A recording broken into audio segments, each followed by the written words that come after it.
Getting stronger by the day, you're invincible. You believe you're gonna make it. Getting stronger by the day, you're invincible. Don't need no 9 to 5.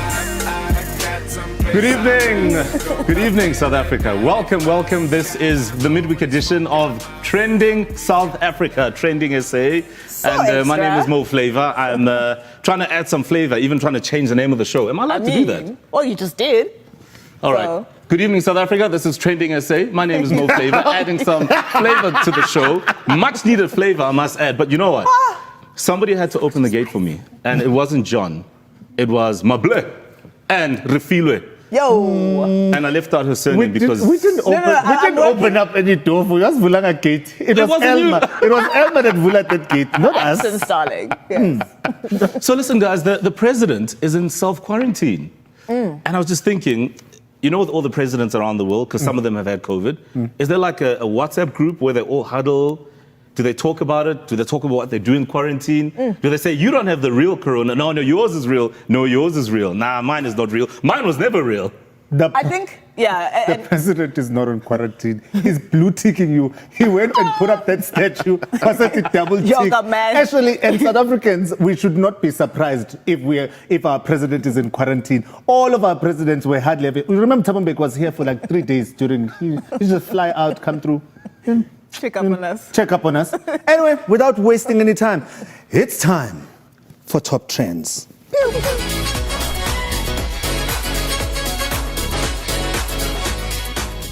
So as the class of 2020 gears up for their final exams, there's an alarming statistic.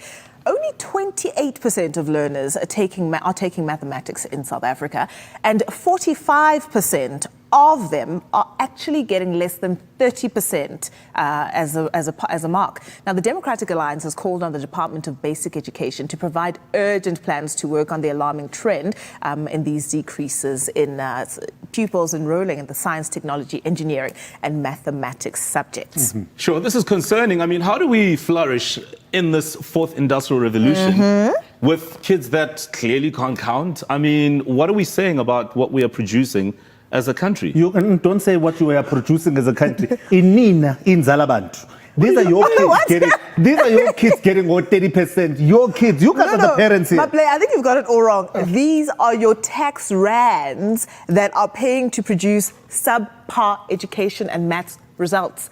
You should be worried too. It's not just a thing for parents to worry about. I always hate it when you guys actually do these things and have kids, and now we are involved in your kids getting 30%. But in all seriousness, I feel that we should stop forcing kids to do mathematics.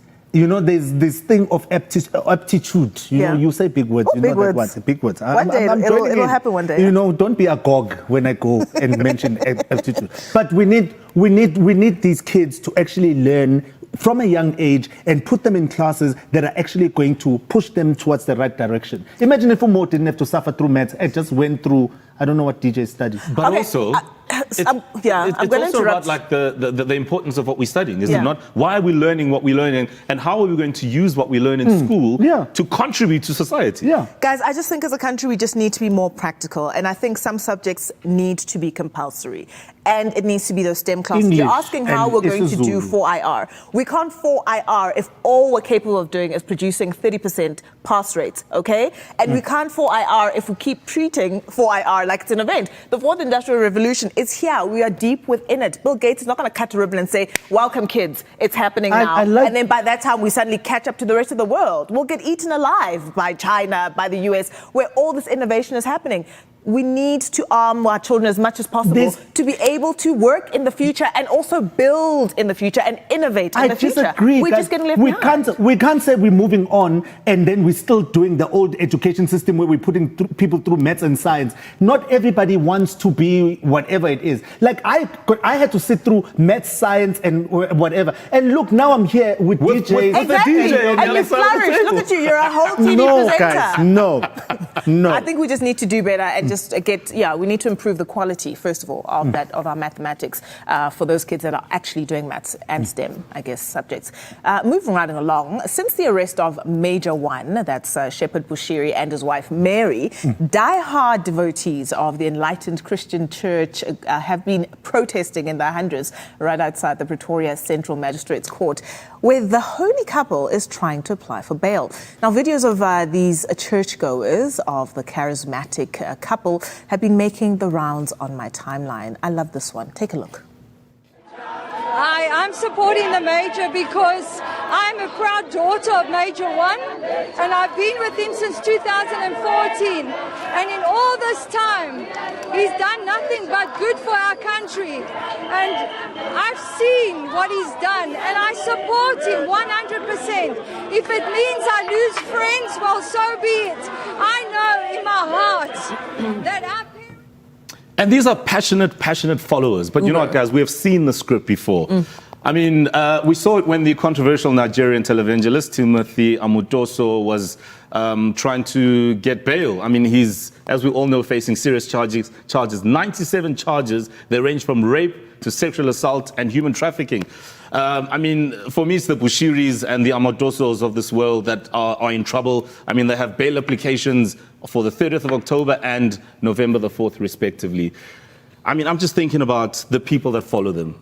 And we've seen how some of these churches and these leaders that the followers idolize believe everything they say. They make them drink petrol, paraffin, they make them put animals down their throats. People talk about agency. Can you not tell that that is wrong? If you swallow a snake, something wrong will happen to you. It's problematic, to say the very least. I always feel as though these guys had one job, and all they had to do was just enjoy the benefit of not being taxed. Why these heinous crimes? Why the fraud? Why taking people for a ride? I mean, it's one thing. I feel as though they should have told their followers to stay home during a whole global pandemic. People are out here, you know, endangering themselves, endangering others. Guys, tell people to stay home, and they can just pray for you in the comfort and the safety of their own homes. In isiZulu, we have something where we say, "Ifa leithutha lidliwa abahlakaniphileyo." So if you are here, you will get people who are not here that will follow you everywhere you go. So for me, I'm just saying, if people are willing to follow whatever they want to follow, if you want to eat a snake, eat a snake. It's up to you. It's cartel. We're not going to be doing this. So. Okay. Just like that. I'd love to see you eat the snake first. Minang Lead us, my leader. And drink the detergents and all those things. I'm from Ngila. I'm not Here's drinking some any paraffin detergent. for you. So today, another shocking church story popped on my timeline after a witness at the CRL Rights Commission shared harrowing allegations of mental, physical, and sexual abuse at KwaSizaBantu Mission in KwaZulu-Natal. So basically, you guys made me read this because I have to go back home. You should have read this because you never have to go there. You rise so hard for your province, we just had to let you have it. But talk about the exact antithesis of your name. KwaSizaBantu, and you are the source of so much torment. It's really heartbreaking. I'm agog at that word. Whilst he deals with his surprise, let's move on to really big things, matters of national importance. The Minister of Finance, Tito Mboweni, delivered the much dreaded, I think, or anticipated midterm budget today. In a speech, the minister gave South Africans some worrying news regarding taxes. Get this, tax increases to the sum total of 5 billion rand in the next financial year are on their way, with further increases to follow by 2024. My goodness, guys, agunzima. All right. What was also interesting is that SAA will receive a bailout of 10.5 billion. Meanwhile, there will not be any funds allocated for the SABC, the Post Office, and Denel. All right, so naturally, there are a lot of troops who didn't quite like what was going on, especially when you look at where we are and how all of this actually affects us directly. I mean, take a couple of look at some of the comments here. We have one from Ken Matebula who says, we reject this. We reject this. Our salaries are reduced, and you want to reduce the reduced net salaries. We reject this with all we have. Aibo, Ramaphosa. You know, what is this? Ramaphosa can do without a salary for almost a year and serve the I just people. love His income Mo. can fund this need for tax loot and moolah can be recovered. Do you know what I love about this whole thing? They're talking about tax. Umo is smiling. DJs don't pay tax. And look, he's so That is not unbothered. true. That is not true. This is not a very expensive shirt. This is a very cheap shirt. Guys, DJs don't pay tax. All right.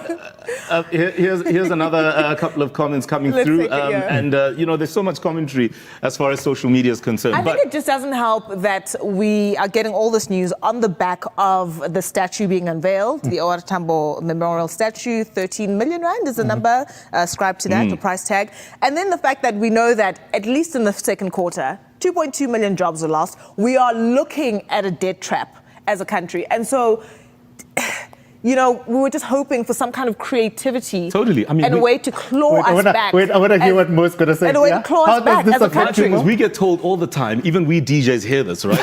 That the country doesn't have money. So we are trusting the government to work with the little that they have, because we're all working with very little, even as DJs, to make a plan and to make the right financial decisions. Huh? Yeah. So It's distressing. It's distressing. Sure. But guys, check it out. We're going on a quick break. When we come back, we're going to get into a very, very interesting conversation with a celebrity manager as well as a PR guru. She's also the founder of a creative agency, and that is Sibu Mabena, who is going to be joining us. But I actually want you to hit us up on the socials as well and we'll ask them the question. With this budget speech that we just heard, what are you worrying about, right? With tax increases on the horizon, what is it that stresses you out when it comes to your own finances and your household money? Maple, are you worried about anything in particular? I mean, I'm not a DJ. I get paid legally, so I am worried. Mo, something is always going to go up, and it's never the DJ rates, right? Yeah. The DJ rates never go up. You see the taxi industry raising the. You'll never see. I DJs love how going you up. mentioned It's yourself not with right. all the other non-tax-paying people. It's just not right. All right, let's do it. We're going to a break. When we come back, we get into brand, PR, and celebrities securing and sometimes fumbling the bag.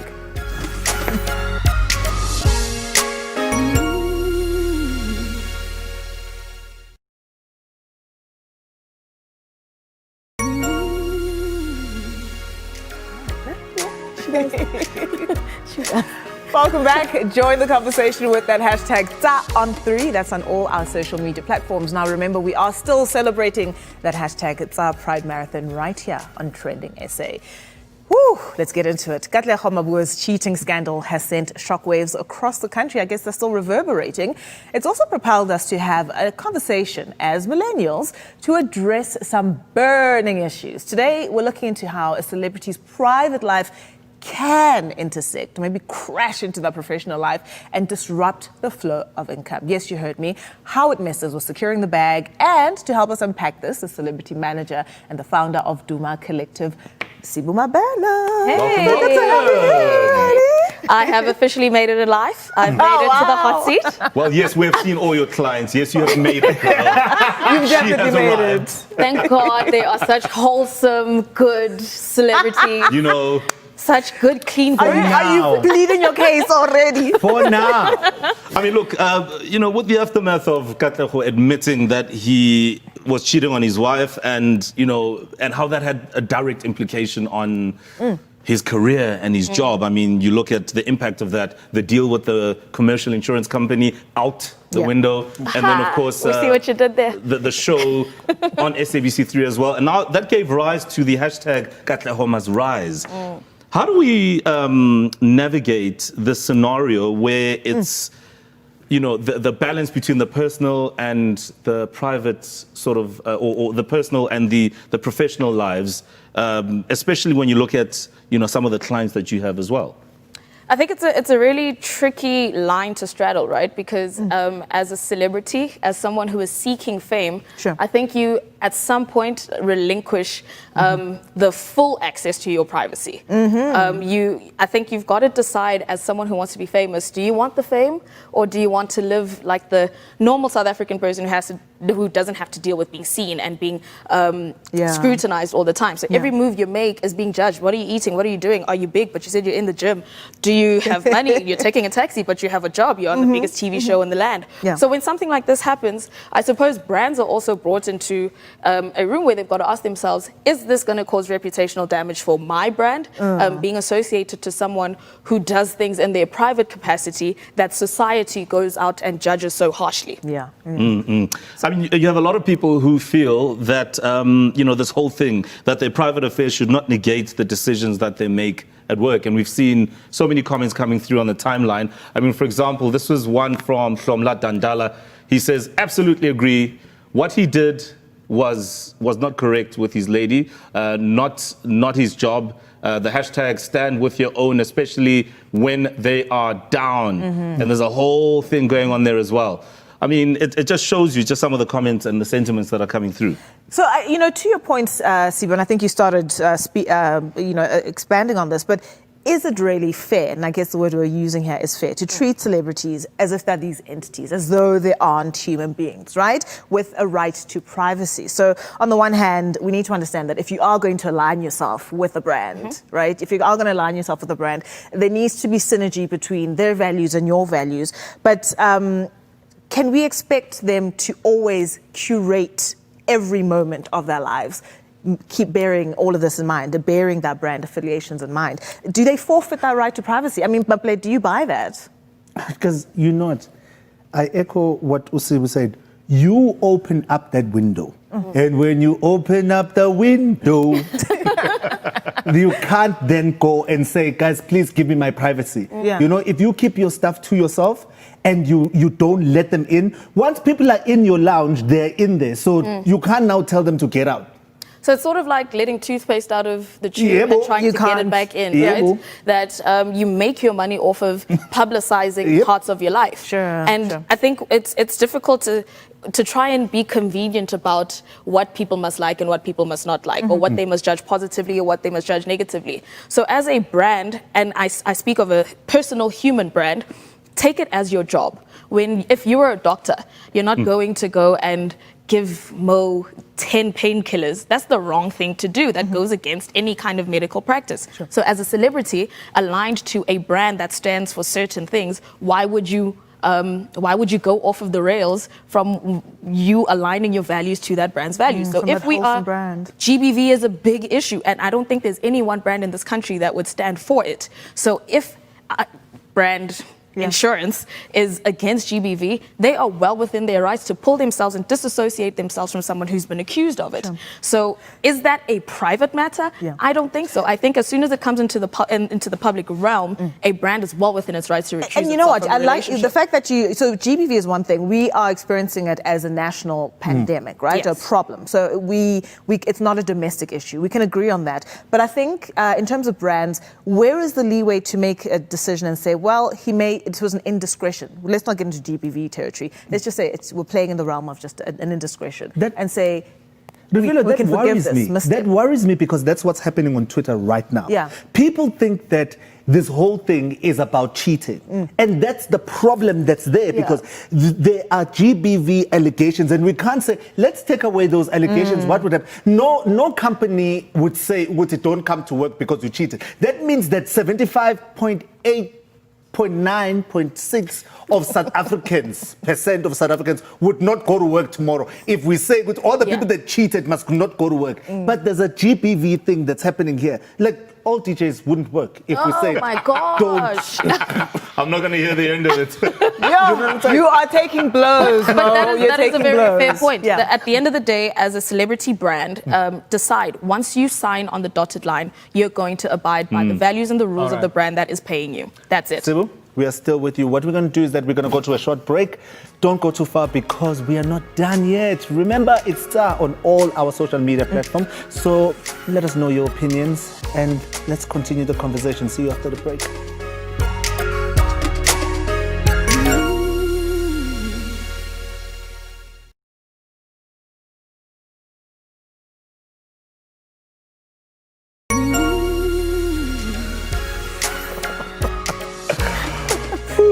welcome back to Trending SA. We are still sailing through with the trends and the hot topics right here on SABC3. We continue our conversation with Sibu Mabena.